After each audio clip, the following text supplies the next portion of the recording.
Mari kita masuk dalam doa. Bapa, saatnya kami merenungkan sebagian kebenaran firman Tuhan dari seri khotbah tokoh-tokoh perjanjian lama. Tuhan bicara pada kami, Roh Kudus yang membuka hati kami. Dalam nama Yesus Kristus kami berdoa. Amin. Shalom. Saudara-saudara, menjadi pertanyaan awal saya, jika kita bisa jadi karyawan yang terbaik, bagaimana caranya, saudara-saudara? Yaitu kita harus menyingkirkan semua karyawan yang lebih baik daripada kita. Setuju atau tidak setuju? Halo? Waktu saya WA ini ke jemaat, ada jemaat yang mengatakan, setuju Pak, soalnya bagaimanapun itu realita yang terjadi, dia bilang, saudara-saudara. Tapi sebagian mengatakan tidak setuju. Pertanyaan kedua, saudara-saudara. Untuk menghindar bayar pajak, kita bisa pura-pura jadi orang yang tidak punya apa-apa. Setuju atau tidak setuju? Diam, nggak berani jawab, saudara-saudara. Saudara-saudara, makin lama makin susah untuk berpura-pura. Karena sistem perpajakan yang semakin hari semakin sempurna, saudara-saudara. Tetapi dalam hati kecil banyak orang, kalau bisa sih pura-pura aja nggak punya, supaya tidak perlu bayar pajak, saudara-saudara. Mestinya kita menjawab apa? Setuju atau tidak setuju? Tidak setuju, saudara-saudara. Baik, khotbah saya hari ini tentang Kain dan Habil. Kejadian 4 ayat 1 sampai dengan 7. Mari kita sama-sama membaca. 2, 3. Kemudian manusia itu bersetubuh dengan Hawa, istrinya, dan mengandunglah perempuan itu, lalu melahirkan Kain. Maka kata perempuan itu, aku telah mendapat seorang anak laki-laki dengan pertolongan Tuhan.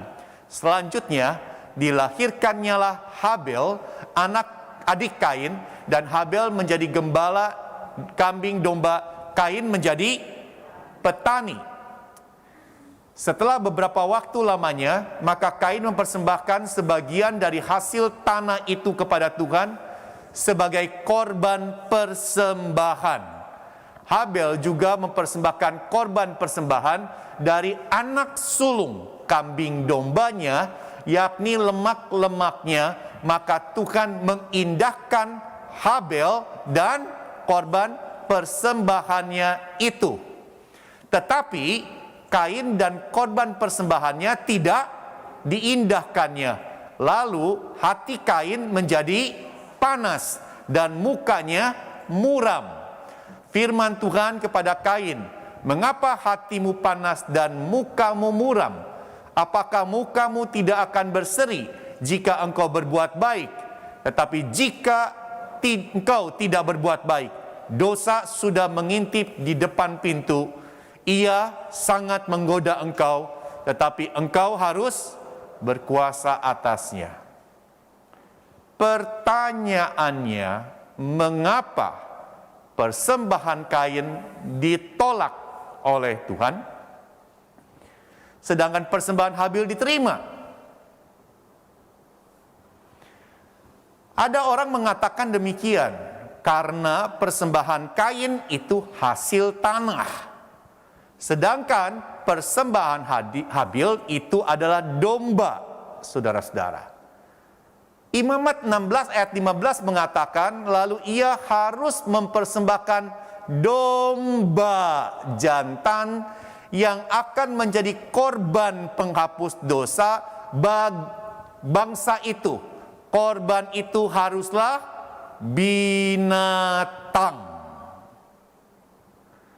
Ada orang mengatakan, saudara-saudara, memang korban penghapus dosa itu harus ada darah yang dicurahkan.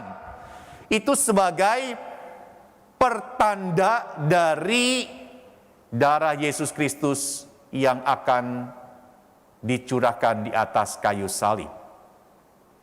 Saudara-saudara, Yohanes 1 ayat 26, Yohanes melihat Yesus dan ia berkata sama-sama, "Lihatlah anak domba Allah yang menghapus dosa manusia." Jadi kesimpulannya, kalau persembahan pengampunan dosa itu haruslah binatang dan haruslah ada darah yang dicurahkan sebagai lambang daripada pengorbanan Yesus Kristus di atas kayu salib. Nah, ada orang mengatakan itulah sebabnya kenapa persembahan Kain tidak diterima. Karena persembahan Kain adalah persembahan dari hasil tanah, bukan binatang. Tapi perhatikan saudara-saudara ayat ini, Bilangan 15 ayat 21. Dari tepung jelaimu yang mula-mula haruslah kamu menyerahkan persembahan khusus kepada Tuhan turun-temurun. Tepung jelaimu yang mula-mula. Jadi ini adalah persembahan sulung. Ini adalah persembahan yang pertama dari hasil usaha seseorang. Jadi saudara-saudara, Tuhan tidak pernah menuntut apa yang kita tidak punya. Ingat, Kain adalah seorang petani. Apakah Tuhan akan menuntut dia untuk mengorbankan domba? Ingat, Habil adalah seorang peternak. Karena itu lumrahlah dia mempersembahkan domba yang diternakannya. Tapi ada orang mengatakan, "Pak, ingat loh, tadi yang kita bicarakan kan itu persembahan penghapus dosa. Itu harus binatang. Sedangkan Bilangan 15 ayat 21 itu bicara soal persembahan sulung.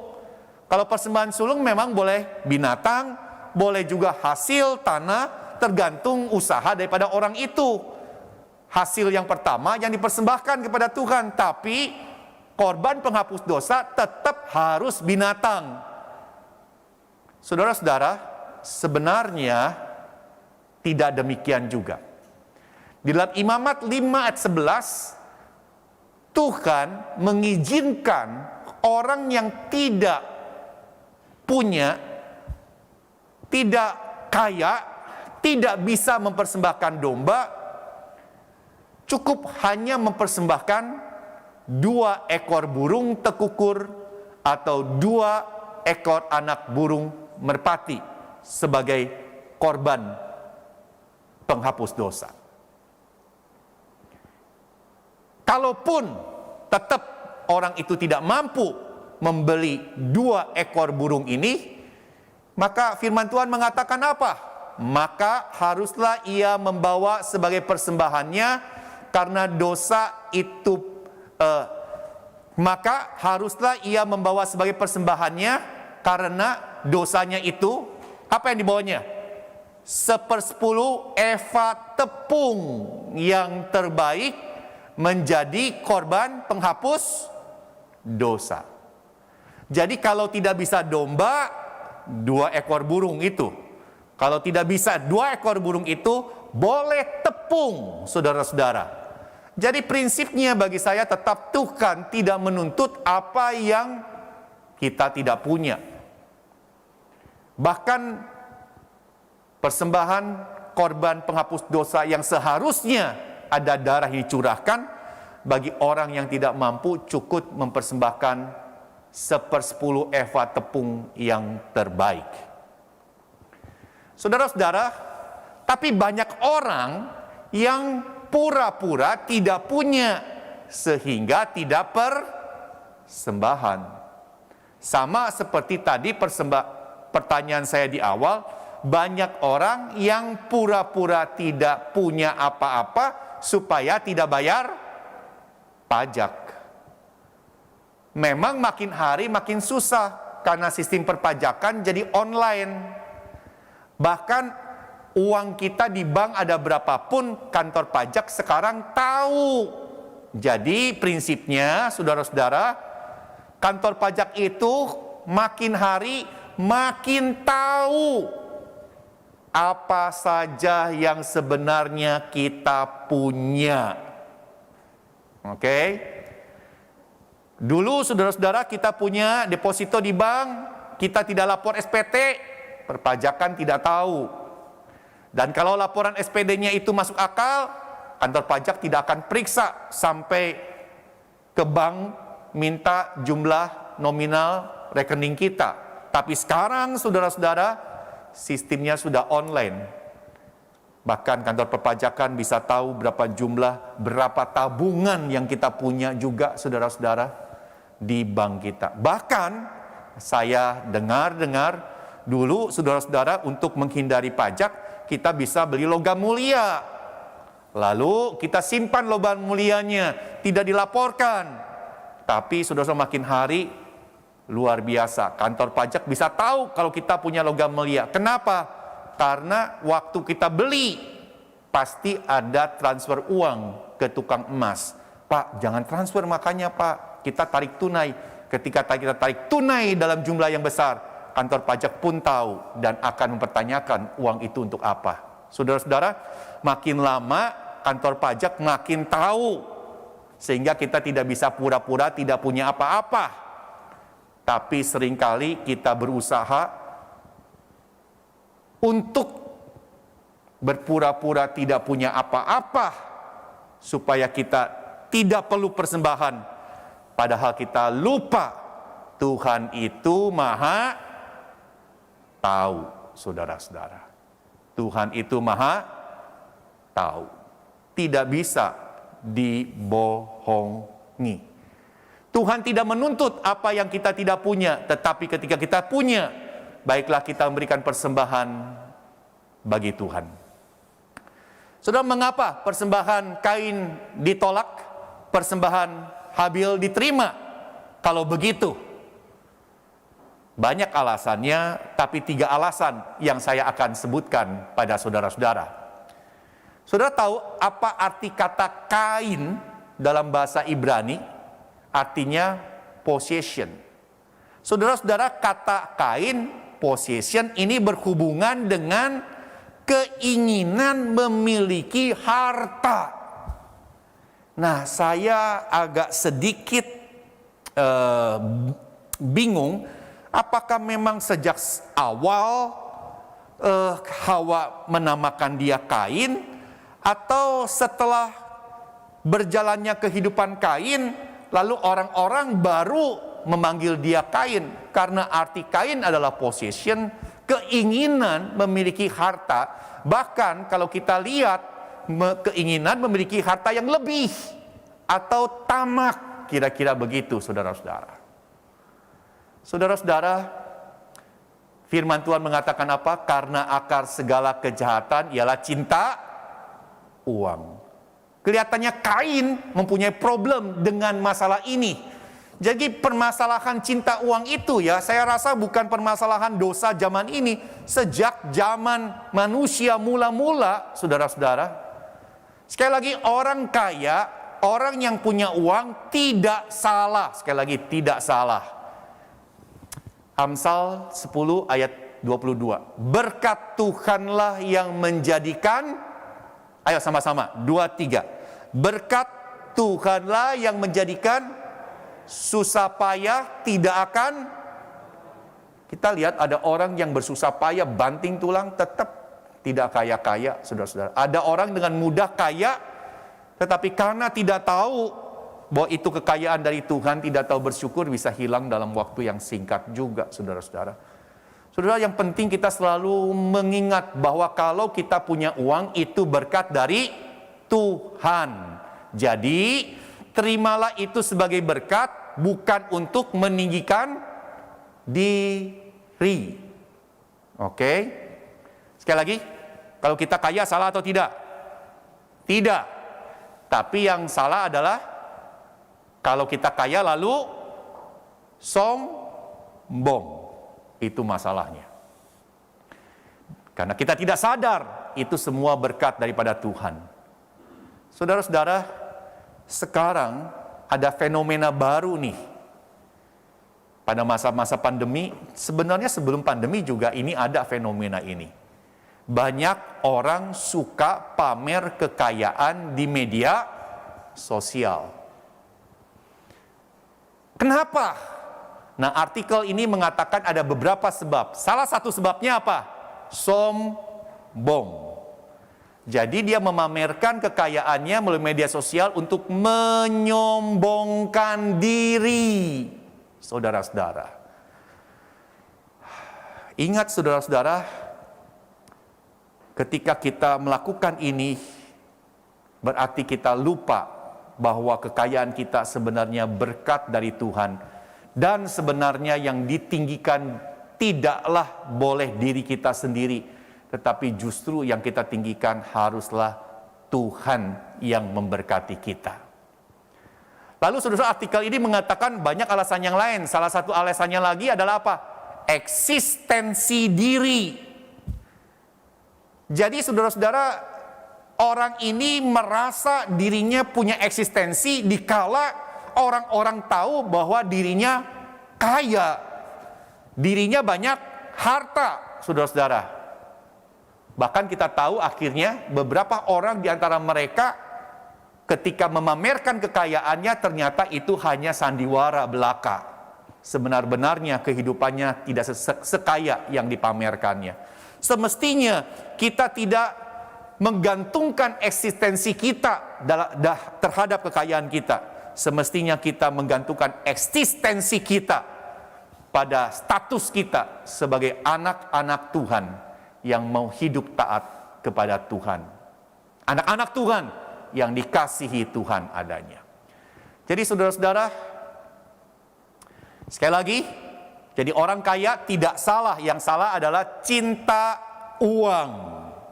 Jadi Tuhan itu tidak yang terutama.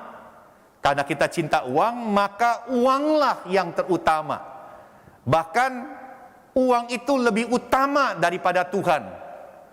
Bahkan saudara-saudara, kita seringkali menjadikan Tuhan itu sebagai alat kita untuk mendapatkan uang. Perhatikan ya, kita suka menjadikan Tuhan sebagai alat kita untuk mendapatkan uang. Contohnya, ayat yang sering kali disalah mengerti tentang perpuluhan Maleakhi, saudara-saudara. Memang di sana dikatakan dengan jelas bahwa orang yang memberikan persembahan akan diberkati Tuhan. Orang yang memberikan persembahan akan diberkati Tuhan, jelas sekali. Tapi sayang sekali, akhirnya motivasi orang memberikan persembahan karena ingin diberkati dengan uang yang lebih banyak. Motivasi memberi persembahannya bukan karena dia cinta Tuhan, tapi karena cinta uang. Ini adalah salah satu contoh bagaimana kita memperalat Tuhan untuk mendapatkan uang. Saudara-saudara, siapa yang masih punya istri, punya suami di sini? Angkat tangan. Yang di gereja, angkat tangan. Banyak yang tidak mengakui punya suami. Angkat tangan yang punya suami, walaupun gelap saya pengen lihat. Angkat tangan yang tinggi. Iya. Siapa yang suka diberi hadiah oleh suami? Angkat tangan yang tinggi. Nah, banyak yang suka diberi hadiah oleh suaminya, puji Tuhan. Istri-istri yang suka diberi hadiah oleh suaminya, saya ingin tanya sama saudara. Saudara lebih cinta suamimu atau hadiahnya? Nah, kan saudara-saudara. Saudara-saudara, kita diberkati oleh Tuhan. Kita lebih cinta Tuhannya atau berkatnya? Terlalu banyak orang lebih fokus pada berkatnya dan melupakan Tuhan. Atau kalau ingat Tuhan pun, kita memperalat Tuhan untuk memperkaya diri kita sendiri. Hati-hati. Ketika kita ingin persembahan kita diterima oleh Tuhan, maka motivasi kita haruslah cinta Tuhan, bukan cinta uang.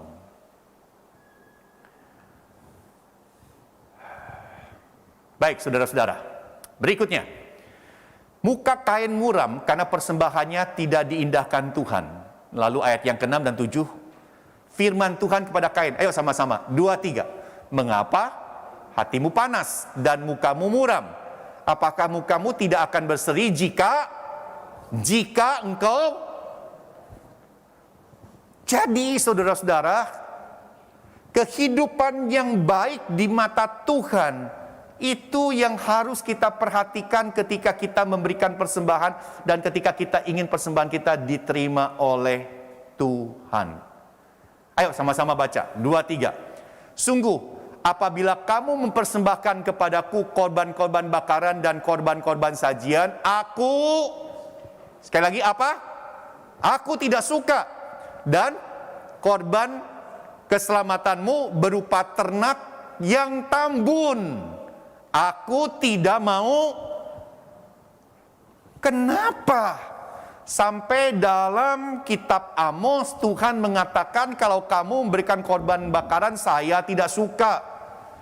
Bahkan kamu memberikan korban ternak yang tambun, yang baik juga aku tidak suka. Aku tidak mau pandang. Kenapa, saudara-saudara? Dijelaskan lebih lanjut dalam kitab Amos itu. Sebab aku tahu, Tuhan mengatakan, bahwa perbuatanmu yang jahat, banyak, dan dosamu yang berjumlah besar. Hai kamu yang menjadikan orang benar terjepit, yang menerima uang suap, dan yang mengesampingkan orang miskin di pintu gerbang. Jadi ternyata kehidupan orang Israel pada saat itu jahat. Tapi mereka rajin memberikan persembahan. Tuhan mengatakan saya tidak mau terima persembahan itu. Saudara-saudara, apakah Tuhan suka persembahan orang yang suka judi? Tenang Tuhan, nanti kalau saya menang judi saya berikan enggak 10%, 20% buat Tuhan. Oke? Apakah Tuhan suka usaha yang tidak dijalankan dengan jujur?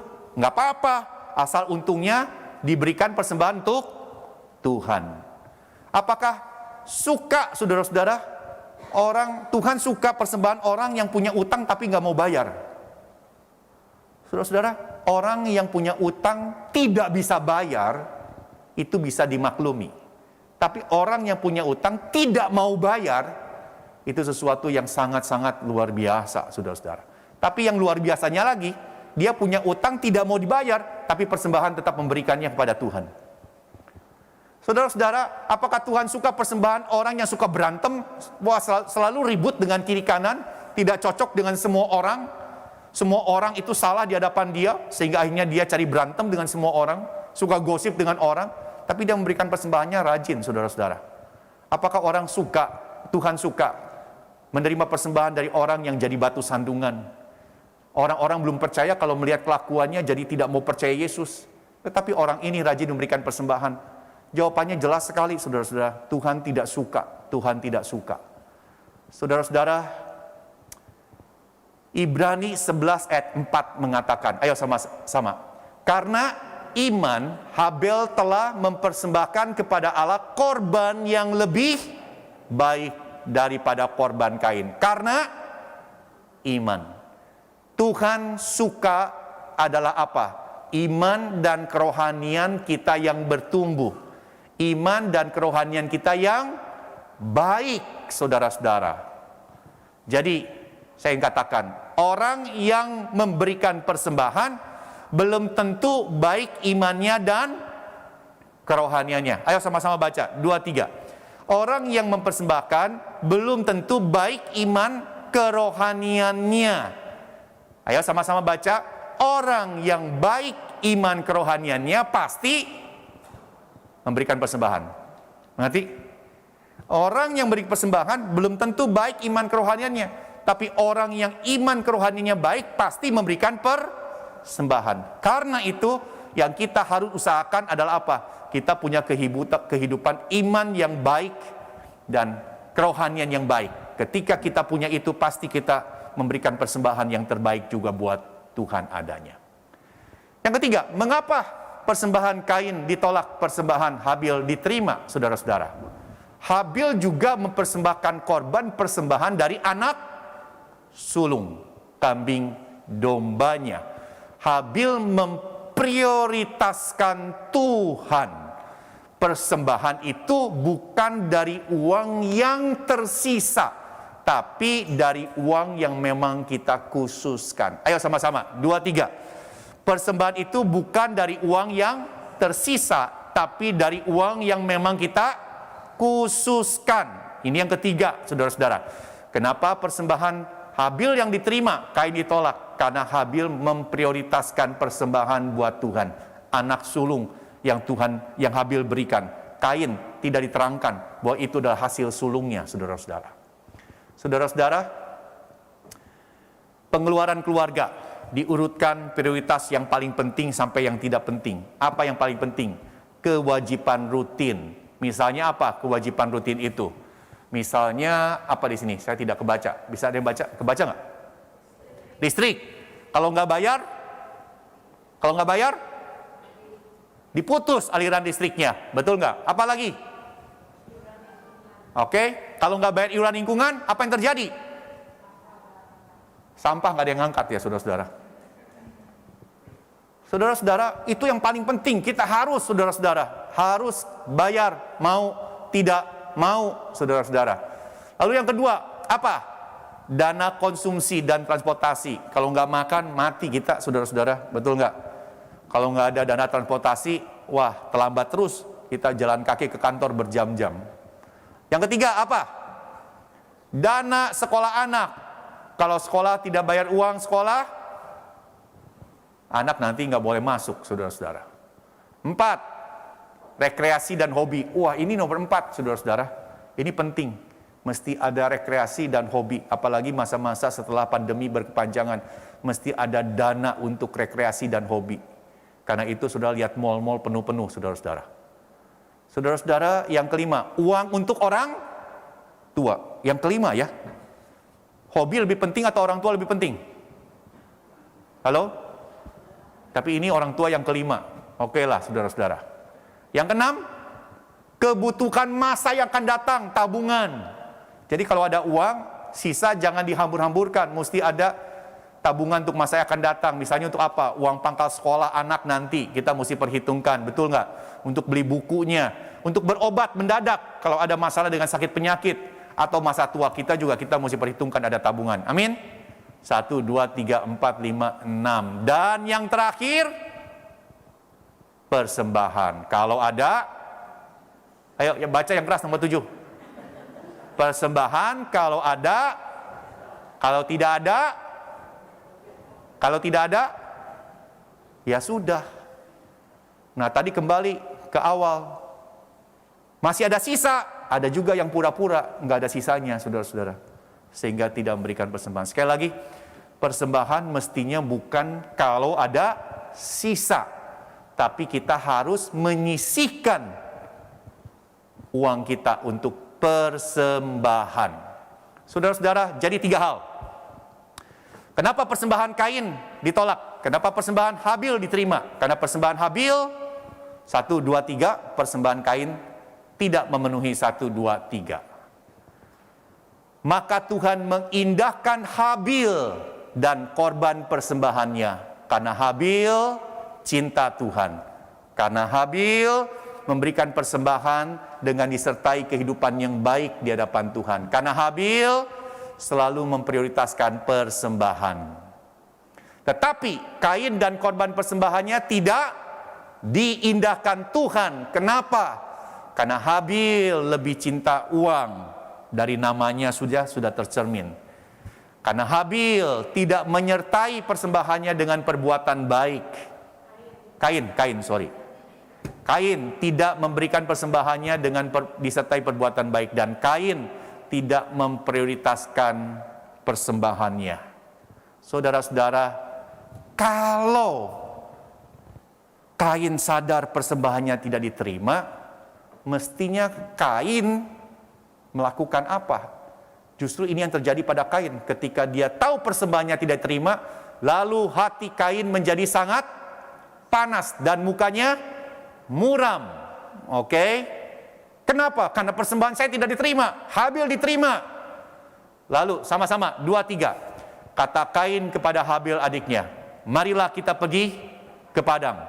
Ketika mereka ada di padang, tiba-tiba Kain memukul Habel, adiknya itu, lalu membunuh dia.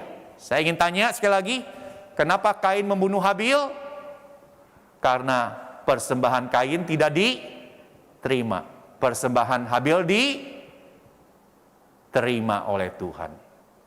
Dia bunuh Habil adiknya. Dikala Tuhan menilai kita tidak baik, dikala Tuhan menilai kita tidak baik, kita tidak bisa jadi orang baik di mata Tuhan dengan membunuh atau menyingkirkan semua orang baik di sekitar kita. Kita bisa jadi orang baik di mata Tuhan dan persembahan kita diterima jika kita mau berubah dengan pertolongan Roh Kudus. Amin, saudara-saudara. Kita tidak bisa jadi karyawan yang terbaik di kantor dengan cara menyingkirkan semua karyawan yang lebih baik daripada kita. Tapi kita harus berusaha bekerja lebih baik lagi. Sama halnya juga. Mari kita sama-sama baca kalimat ini. 2, 3. Dikala Tuhan menilai kita tidak baik, kita tidak bisa jadi orang baik di mata Tuhan dengan membunuh atau menyingkirkan semua orang baik di sekitar kita. Kita bisa jadi orang baik di mata Tuhan jika kita mau berubah dengan pertolongan Roh Kudus. Mari kita berdoa. Tuhan, terima kasih. Biarnya seri khotbah tokoh-tokoh Perjanjian Lama membangkitkan kerohanian kami, mengubah kehidupan kami menjadi lebih baik di hadapan Tuhan. Saat ini, izinkan kami ya Tuhan bisa mengerti dan kami mau mengubah diri kami. Sewaktu kami memberikan persembahan, yang terutama adalah kehidupan kami yang baik di mata Tuhan, kerohanian kami yang baik di mata Tuhan, iman kami yang bertumbuh di mata Tuhan. Orang yang memberikan persembahan belum tentu iman dan kerohaniannya baik, tetapi orang yang iman dan kerohaniannya baik pasti memberikan persembahan. Tuhan, ketika kami memberikan persembahan, itu karena kami cinta Tuhan. Cinta Tuhan sungguh-sungguh, bukan karena kami ingin Tuhan membalas kami dengan uang yang lebih banyak.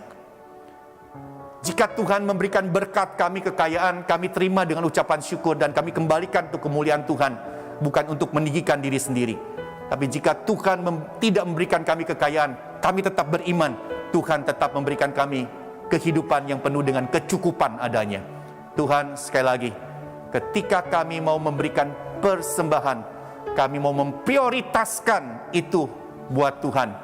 Kami tidak mau memberikan persembahan dari uang kami yang tersisa, tetapi kami menyisakan secara khusus uang untuk kami persembahkan buat Tuhan. Terpuji nama Tuhan, dalam nama Yesus Kristus kami mau berdoa. Amin.